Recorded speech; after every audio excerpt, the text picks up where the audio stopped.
آیت کریمہ نمبر 28 سورۃ المائدہ۔ الحمدللہ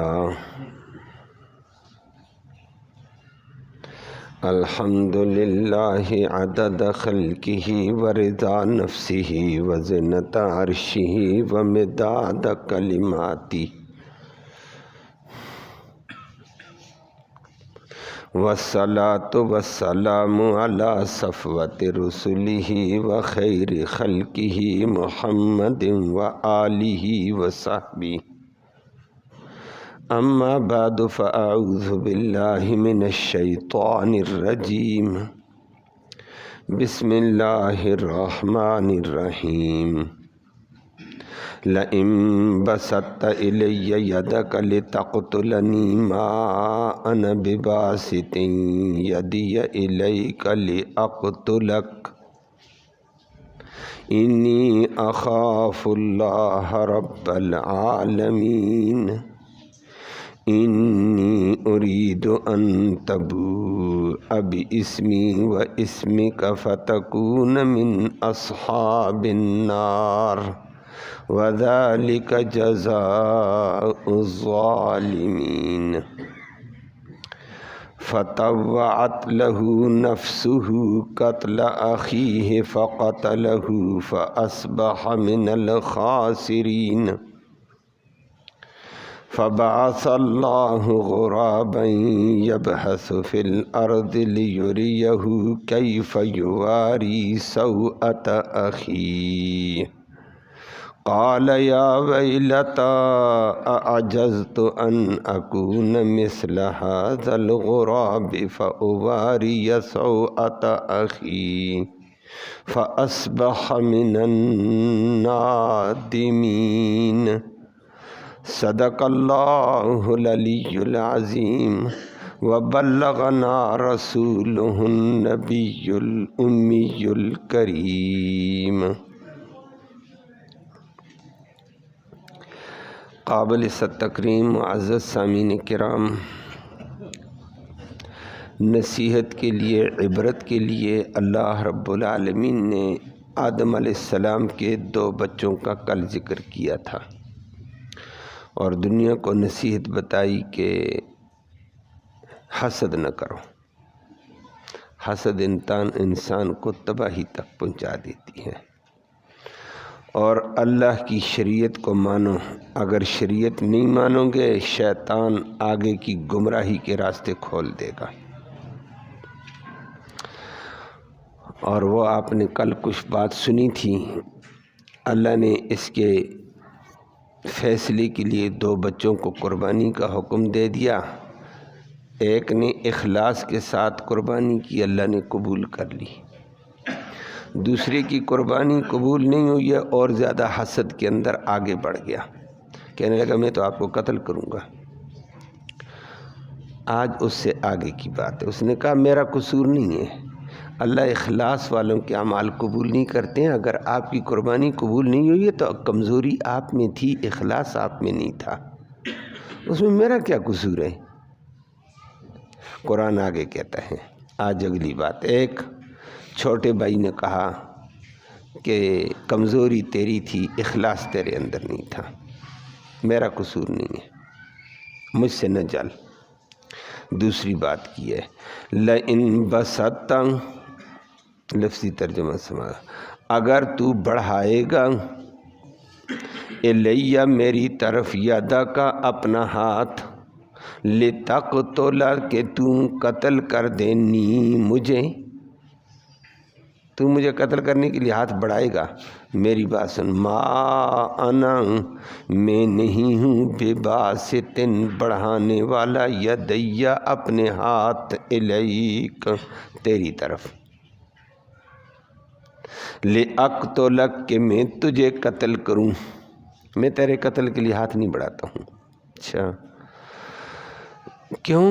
انی اخاف اللہ، بے شک میں اللہ سے ڈرتا ہوں، رب العالمین جو تمام جہانوں کا پالنہار ہے۔ تجھے بھی وہ پالتا، مجھے بھی وہ پالتا ہے، اس کا خوف ہے نافرمانی نہ ہو جائے۔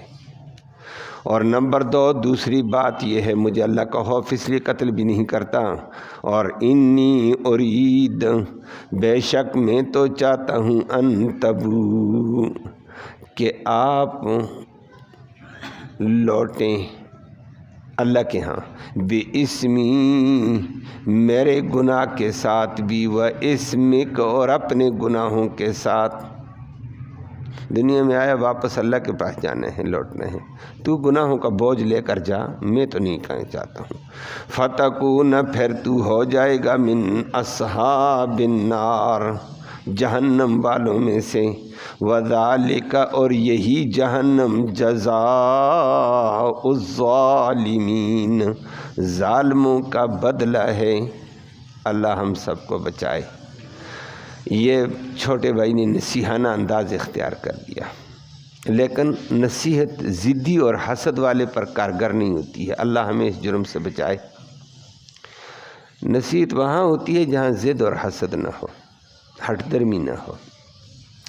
وہ تو ضد پہ آ گیا، ہٹ درمی پہ آ گیا۔ قرآن کہتا ہے فطوعت پھر آمادہ کر دیا لہو اس بندے کو نفس اس کے نفس نے، نفس انسان کا سرکش ہوتا ہے، قتل اخی اپنے بھائی کے قتل پر، فقتل پھر اس نے اس کو قتل ہی کر دیا، قتل کر کے پھر نتیجہ کیا ہوا؟ اب دنیا کی سزا۔ فاصبح پھر وہ ہو گیا من الخاسرین گھاٹا پانے والوں میں سے۔ پھر یہ تو دنیا میں پہلا قتل، پہلی ڈیڈ باڈی آئی ہے، پہلی لاش تھی، ابھی تک تو لاش دنیا میں نہیں تھی۔ اب بیچارہ لاش کے ساتھ کیا کرے، عقل ماری ہوئی ہے۔ اللہ فبعث اللہ پھر اللہ نے بھیج دیا غراباً کوا۔ وہ کیا کر رہا تھا؟ یبحث وہ کرید رہا ہے فی الارض زمین کو، کریدتا ہے زمین میں، کھودتا ہے زمین کو وہ چونچ سے پنجے سے۔ کیوں؟ اس کا بھی بھائی مر گیا تھا۔ لیوریا تاکہ وہ دکھائے اس ناقص عقل والے بندے کو، کیفا کیسے یواری کیسے وہ چھپاتا ہے، سوءت اخی اپنے بھائی کی لاش کو، اپنے بھائی کی ڈیڈ باڈی کو وہ کیسے چھپا رہا ہے۔ یہ تعلیم کے لیے کوا آ گیا، اللہ نے بھیجا۔ بس جب اس نے کوے کو دیکھا نا، کالا کہنے لگا مت ماری گئی، عقل ماری گئی، انسان ہو کر اتنا ناقص۔ کالا کہنے لگا یا ویلتا ہائے افسوس، ہائے میری تباہی، ہائے میری کمزوری ہے۔ اعجز تو کیا میں عاجز آ گیا تھا، ان اکون کہ میں ہو جاؤں مثل ھذا الغراب اس کوے کی جیسا، میں سے بھی عاجز آ گیا۔ فاواریا پھر میں چھپا لیتا سوءت اخی اپنے بھائی کی لاش کو، ڈیڈ باڈی کو۔ فاصبح پھر اس نے یہ تو سیکھا کوے سے، لیکن ہو گیا من النادمین انتہائی پشمانوں میں، شرمندوں میں سے ہو گیا۔ تو گھاٹا بھی پا گیا، شرمندہ بھی ہو گیا۔ دنیا کی سزا، آخرت کی سزا آگے آنے والی ہے انشاءاللہ۔ اللہ رب العالمین ہر قسم کی طغیانی سرکشی سے ہم سب کو محفوظ فرمائے۔ وہ کل آپ نے سنا، اللہ نے آدم علیہ السلام کے بچوں کی بات کو نصیحت کے لیے، عبرت کے لیے لوگوں کے سامنے پیش کیا کہ اللہ کے حکموں میں ٹال مٹول نہ کیا کرو، جو اللہ نے حکم دے دیا بس اس کو مانو، اس میں خیر ہے اور آگے بلائی کا راستہ کھلے گا۔ رب کا حکم مانو گے تو آگے ایک اور نیکی آئے گی، اس کی توفیق رب دے گا۔ وہ حکم مانو گے اللہ اور نیکیوں کی توفیق دے گا۔ وہ حدیث رسول صلی اللہ علیہ وسلم میں فرمایا ہے، جو بندہ نیکی کرتا ہے نیکی نیکی کو کھینچتی رہتی ہے، نیکی کے بعد ایک اور نیکی، نیکی نور پیدا کرتی دل میں، نور کے بعد ایک اور نور، اور نور، اور نور، نور بڑھتا رہتا ہے، اور گناہ کے بعد گناہ کی طرف آدمی کا کھینچاؤ آ جاتا ہے۔ اور وہ آپ نے دیکھا، بندہ جھوٹ ہی بولے نا، اس جھوٹ کو چھپانے کے لیے ایک اور جھوٹ، اس جھوٹ کو چھپانے کے لیے 10 قسمیں اٹھائے گا، 10 دفعہ جھوٹ بولے گا، گناہ کے اوپر گناہ، گناہ کے اوپر گناہ۔ اللہ ہم سب کو بچائے۔ تو گناہ گناہوں کو کھینچتا ہے اور نیکی نیکیوں کو کھینچ کر لاتی ہے۔ تو اللہ کا حکم بڑے بھائی نے نہ مانا، گناہ کی طرف چلا گیا، حسد میں آ گیا، ضد میں آ گیا، ہٹ درمی میں آ گیا، اور ہٹ درمی انسان کے دلوں پر مور لگا لیتی۔ آج بے شمار دنیا میں حقیقت واضح ہوتی ہے، میں نہیں مانتا ہوں۔ ہٹ درمی کا علاج کون کر سکتا ہے؟ ضد کا علاج کون کر سکتا ہے؟ حسد کا علاج کون کر سکتا ہے؟ یہ اللہ ہی بچائے اس سے۔ وگرنہ مکہ کے ابو جہل نے عتبہ شیبہ نے نبی کریم صلی اللہ علیہ وسلم کے معجزات آنکھوں سے دیکھے ظالم نے۔ ابو جہل کنکریاں لے کر آیا اور نبی کریم صلی اللہ علیہ وسلم کو مارنے کے لیے، لیکن کہنے لگا تو نبی ہے؟ جی۔ سچا نبی؟ جی۔ کیا سچائی کی دلیل ہے؟ نبی نے آگے سے اللہ اکبر فرمایا، میں گواہی کہیں سے لاؤں یا تیرا بند مٹھی کے اندر والی چیز ہی گواہی دے دے؟ اور جس وقت نبی نے یہ کہا، کنکریاں اس کے مٹھی میں تھیں، بول رہی تھیں اشہد اللہ الہ الا اللہ و اشہد ان محمد رسول اللہ۔ ابو جہل کو حیران، ہکا پکا، مٹھ کھولی، کنکریاں سب سے آواز آ رہی تھیں، لیکن میں نہ مانوں، میری ضد ہے، ہٹ درمی ہے، ہدایت ملی نہیں ہے۔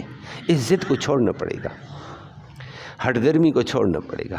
قابیل نے ضد کر دی، حسد کر دی، بھائی آگ نے آ کر تیری قربانی کو نہیں جلایا، بھائی کی قربانی جل گئی، بھائی حق پر ہے نا، فیصلہ ختم۔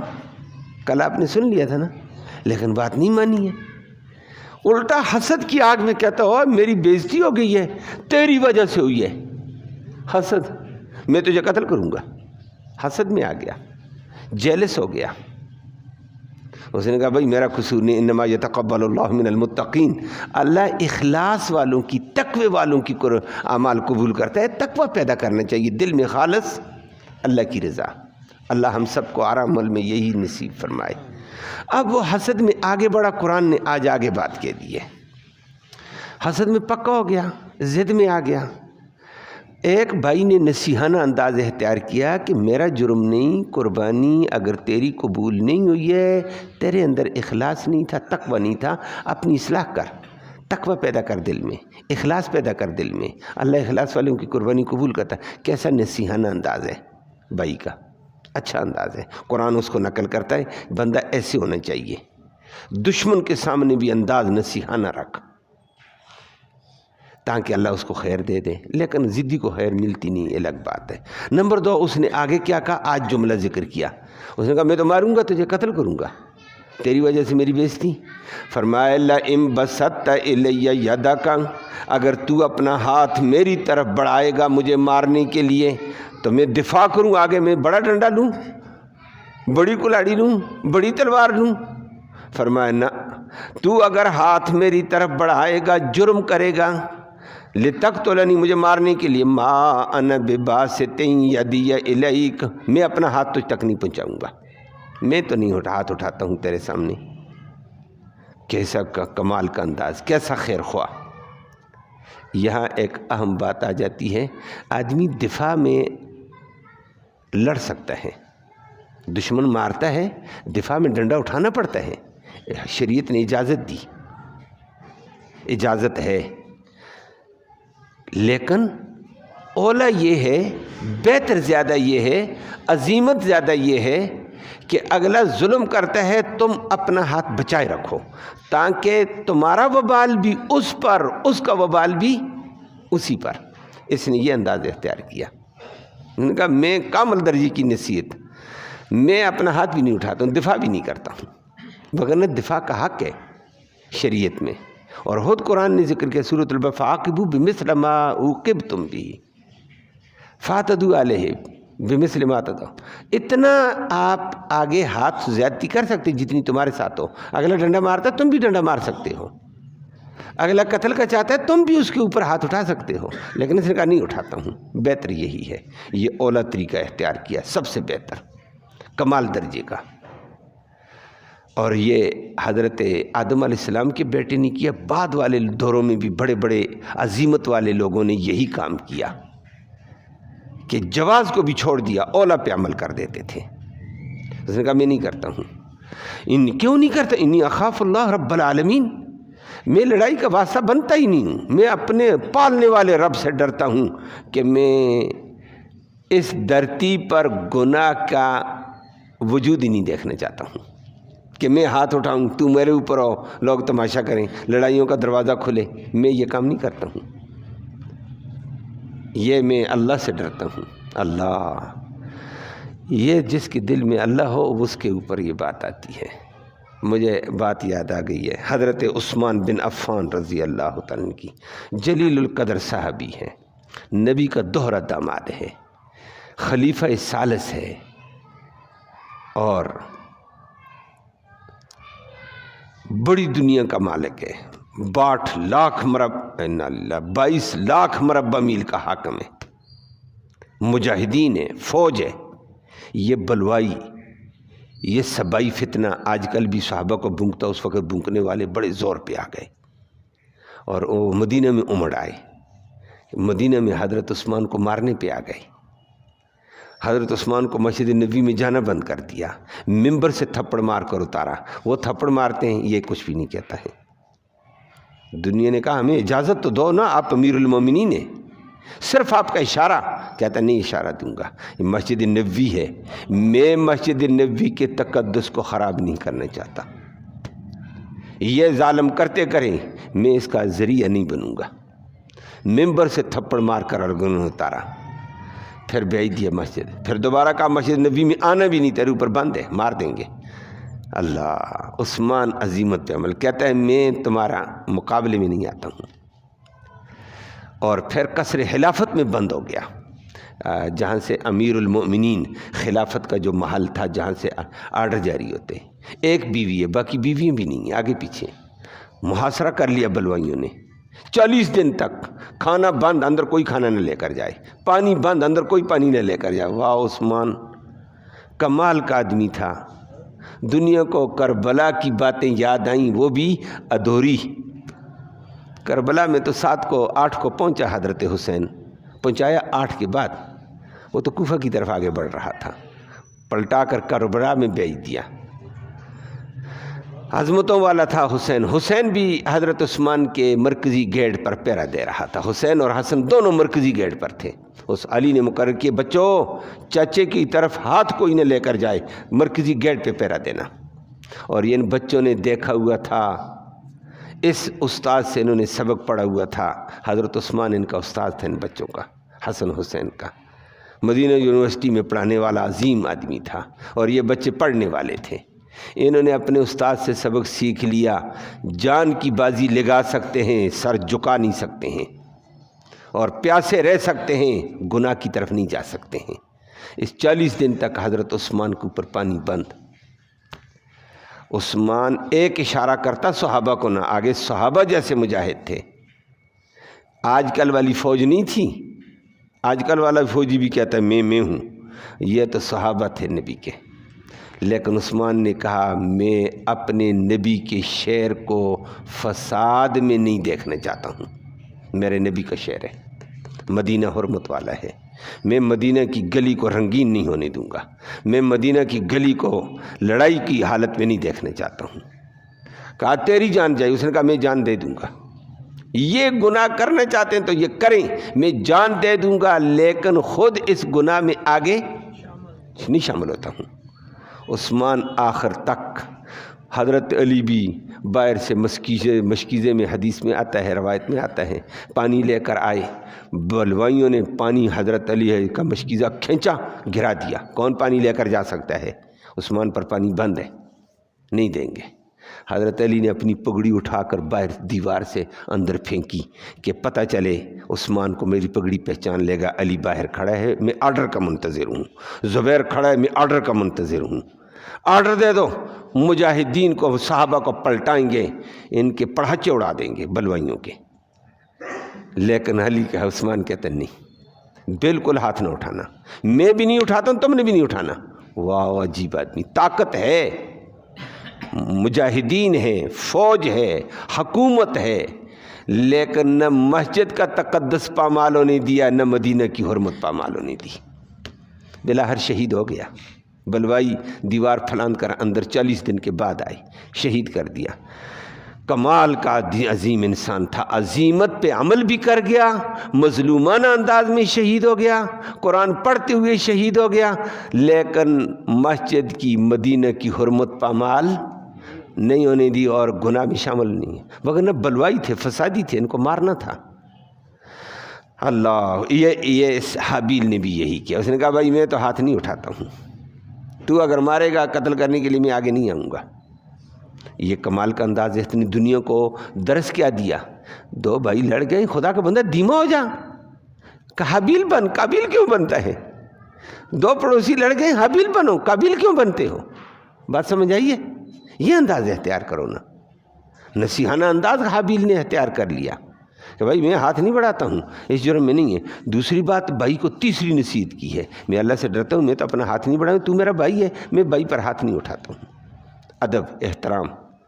انی ارید تبوء باسمی و اسمک، تو اگر قتل کرتا کر، ضد کرتا کر، حسد کرتا کر، جلتا تو جل، قتل کر، میں یہی کہوں گا، ہاتھ نہیں اٹھاؤں گا، تو اپنا وبال بھی اپنے متھے لے گا، میرے گناہ بھی اپنے متھے لے کر اپنے رب کے پاس جائے گا۔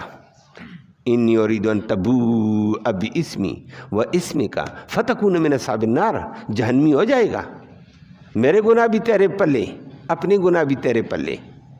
وذالک جزاء الظالمین، یہ جہنم کی سزا ظالموں کے لیے ہوتی ہے، ظلم نہ کر۔ بھائی کو نصیحانہ انداز شروع کیا۔ اللہ، لیکن حسد کی آگ بڑی بری ہوتی ہے، ضد بڑی بری ہوتی ہے، پھر شیطان پیچھے آ جاتا ہے، اور پکاؤ نا، چھوڑ ان باتوں کو، یہ فضول باتیں ہیں۔ فطوعت لہ نفسہ قتل اخیہ، قرآن کہتا ہے اس کے نفس نے بھائی کے قتل پر اس کو آمادہ کر دیا، مارو چھوڑ۔ فقتلہ، مارا بھائی کو، بھائی ہاتھ بھی نہیں اٹھا رہا ہے، انہوں نے کہا میں نہیں کام کرتا ہوں، اور قتل کر دیا۔ قتل کیا، بعد میں گاٹا پا گیا، فاصبح من الخاسرین، بڑا نقصان۔ کیا نقصان ہو گیا؟ کہنے لگا نقصان یہ ہوتا ہے، بھائی تو بازو ہوتا ہے، کام کاج میں بھائی کا تعاون، دشمن کے مقابلے کہیں جانے بھائی کا تعاون، کوئی بیماری آ جائے بھائی کا تعاون، وہ تو میرے سارے تعاون گئے، مجھے تو نقصان ہو گیا۔ بھائی بازو ہیں، دنیا ساری یہی کہتی ہے، بازو بھائی نہ ہو بندے کے بازو ہی نہیں ہوتے ہیں، بندہ کمزور ہوتا ہے۔ یہ گھاٹا تو نقصان ہو گیا، تعاون بھی ختم، نظام بھی ختم، کہتا خو، اور گناہ بھی اتنا بڑا آ گیا، جہنم کا وبال بڑا بڑا نقصان تو ہو گیا، حسد کی آگ میں آ کر اپنی آخرت برباد کر گیا، گھاٹا تو ہو گیا، دنیا کا بھی گھاٹا اور آخرت کا بھی گھاٹا۔ اب اگلا کام ہو گیا ہے، یہ دنیا میں پہلا قتل ہوا ہے، آج پہلی ڈیڈ باڈی آئی ہے، اب ڈیڈ باڈی کے ساتھ کیا کریں؟ بھائی نے بھائی کو مارا ہوا، ڈیڈ باڈی کے ساتھ کیا کریں؟ کہنے لگا قتل کر دیا، اس کو لے کر کدھر جاؤں؟ پریشان، بہت سرگردان، اس بھائی کو چھپاؤں کہاں، اس قتل کو چھپاؤں کہاں؟ سرگردان، کبھی اس کو اٹھاتا ہے، آگے چلتا ہے، پھر تھکتا ہے، پھر بیٹھ جاتا ہے، یہ دنیا کی سزا۔ پھر کہتا کروں کیا؟ اللہ کا نظام قدرت تھا، اللہ نے کہا اب تجھے عقل دیتے ہیں، انسان ہو کر تیری عقل آ گئی تھی ضد اور حسد اور شیطان کے تابع ہو گئی تھی، تجھے نہیں سمجھ آئیے، لیکن اب تجھے پڑھاتے ہیں۔ اللہ نے کوہ بھیج دیا، کوہ گیا، کوہ مر گیا، کوہ اپنے کوے کو چھپانے کے لیے اپنی چونچ اور پنجوں سے اس نے زمین کھودی ہے، کریدی ہے، گڑھا بنا دیا، گڑھا بنا کر اپنے کوے کو اٹھایا، اس میں ڈالا، اس کے اوپر لکڑیاں رکھیں، لکڑیاں رکھ کر تنکے رکھے، گھاس رکھا، اوپر پنجے کے ساتھ اور مٹی ڈال دی۔ یہ تماشا دیکھتے اس نے کہا خو، چھوٹے سے کوے کے برابر بھی نہیں ہے، اور روایت میں آتا ہے اور آپ نے بھی دیکھا، کوے کا کوہ کوئی مر جائے نا، وہاں کووں کا ہجوم ہوتا ہے اور شور ہوتی ہے، چیختے ہیں، روتے ہیں، اللہ ہمارا بھائی مر گیا ہے، بےتاب ہوتے ہیں، سارے جمع ہو جاتے ہیں، پھر اس کی لاش اور ڈیڈ باڈی کا انتظام کرتے ہیں۔ اب جب کوے کا کوہ مرا، اس نے قبر کھود رہا تھا، دیگر کوے بھی آئے، وہ بچارے لاش کے اوپر جمع ہوئے، پریشان ہوئے۔ اس کو اس وقت شرمندگی آئی، اور میں کووں سے بدتر تھا، وہ کوے تو کوے پر پریشان ہے، اور میں نے خود اپنے بھائی مار دیا۔ کووں کا تو بھائی مرا ہے، میں نے تو مارا ہے، کوے بھائی کے لیے پریشان ہے، میں کیا کر گیا ہوں؟ بڑا پریشان۔ اللہ اکبر۔ کووں کو دیکھ کر پھر شرمندگی ہوئی ہے، اور ساتھ ساتھ کہنے لگا میں تو کوے کی طرح بھی نہیں ہے۔ کوے اللہ نے بڑے عرصے سے ایک عجیب چیز پیدا کی ہوئی ہے، لمبی عمر بھی اس کی ہے، عجیب اللہ نے اس کو انداز بھی دیا ہے۔ اللہ نے کہا فبعث اللہ غرابا، اللہ نے کوہ بھیج دیا، یبحث فی الارض، وہ زمین کے اندر کریدنے لگا چونچ اور پنجے سے، لیریہ، تاکہ اس انسان کو دکھائے، کیف یواری سوءۃ اخی، کہ وہ اپنے بھائی کی ڈیڈ باڈی کو کیسے چھپا رہا ہے، لاش کو، سوءۃ۔ قال، اس وقت یہ دیکھ کر کہنے لگا یا ویلتا، ہائے میری تباہی، ہائے میری کمزوری، ہائے میری بیوقوفی، ہائے میری ہلاکت، اعجز تو میں عاجز آ گیا، ان اکون، کہ میں ہو جاؤں، مثل ھذا الغراب، اس کوے جیسا، فواری سوءۃ اخی، پھر میں چھپا لیتا اپنے بھائی کی لاش کو۔ بس اس وقت بڑا شرمندہ ہاتھ ملنے لگا، فاصبح من النادمین، کہ کوے اچھے ہیں، بھائی کے لیے پریشان ہے، میں نے بھائی کو خود مار دیا ہے، دنیا میں شرمندہ بھی اللہ نے کر دیا ہے، کووں کے ذریعے سے شرمندہ۔ تو یہ پہلا قتل ہوا، کل آگے اس کے اوپر بات آئے گی۔ آدم علیہ السلام کے بڑے بچے نے چھوٹے بھائی کو ظلماً قتل کر دیا، چھوٹے نے دنیا کو نصیحت دکھائی، گناہوں میں حد المقدور اپنا ہاتھ بڑھانے کی کوشش نہ کرنا، خیر خواہ بنو، اخلاص والے بنو، عاجزی والے بنو۔ اللہ ہم سب کو یہ عاجزی نصیب فرمائے، باقی آگے بات آئے گی۔ اللہم صلی وسلم دائما ابدا علی حبیبک خیر الخلق کلہم۔ یا اللہ تو رحمت کے فیصلے فرما، کوتاہیوں کو معاف فرما، صغیرہ کبیرہ گناہوں کو معاف فرما، دونوں جہانوں کی سرخروئی نصیب فرما۔ یا اللہ ہر قسم کے گناہ سے، فتنے سے، حسد سے، کینہ سے، عداوت سے، بغض سے ہم سب کو محفوظ فرما۔ آج امت کے اندر یہ بیماریاں بڑی پیدا ہو گئی ہیں، اللہ امت سے ان بیماریوں کو دور فرما، دین والی، محبت والی، ہمدردی والی کیفیات نصیب فرما، ایک دوسرے کا غم گسار بنا، ایک دوسرے کا ہمدرد بنا، ایک دوسرے کا خیر خواہ بنا دے۔ یا اللہ حابیل والا جذبہ، حابیل والی صفات نصیب فرما دے، ظلم سے، گناہوں سے محفوظ و سلامت فرما دے۔ یا اللہ حاضرین مجلس کی نیک مرادیں پوری فرما، نیک ارادوں میں کامیابی نصیب فرما، حلال کی روزی وسعت والی، برکت والی، رحمت والی آسانی سے نصیب فرما، حرام سے سب کو محفوظ فرما، بیماروں کو اپنے فضل سے شفا نصیب فرما، اسپتالوں میں بیمار، گھروں میں بیمار، یا اللہ تو اپنے فضل سے شفا نصیب فرما۔ جو مرحومین فوت ہو چکے ہیں ان کی روحوں تک اس قرآن مقدس کا سننے سنانے کا ثواب ان کی روحوں تک پہنچا، جتنے احباب ہیں ان کے اعزاء اقارب فوت ہوئے، یا اللہ ان کی روحوں تک اس کا ثواب پہنچا دے، ان کی مغفرت فرما، اس راستے کی ہمیں تیاری اور فکر نصیب فرما، مرتے وقت کلمہ ایمان نصیب فرما، آخرت میں اس قرآن کی، نبی کریم صلی اللہ علیہ وسلم کی شفاعت نصیب فرما۔ صلی اللہ تعالی علی خیر خلق محمد۔